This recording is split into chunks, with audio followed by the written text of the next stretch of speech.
rõ thế hả? Thọt bàn đồng chặt tịnh.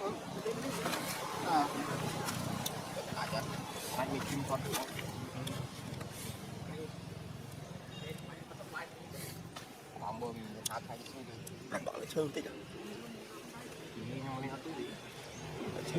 Cái tiền như thế. Đấy là rồi tiền bao nhiêu thôi. Biết. Gặp em rồi. Ban từ rừng kêu. Tớ mai tới.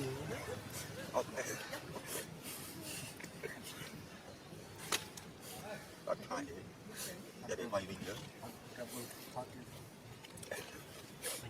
Hay bạn là rầm đấy. Mình phải ăn nông. Ốc là mà khăn dưới rồi. Đi cả bô mình. Bô cưới ăn nông hot mình lại trồng. Nhưng thôi à.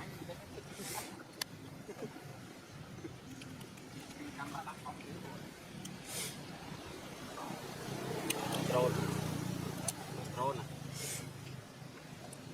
Này đâu lỗi.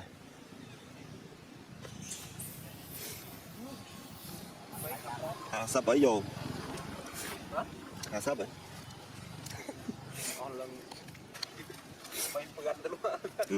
Sao nên oi mát. Ngồ, mình nắp tinh. Bọc lầy lông.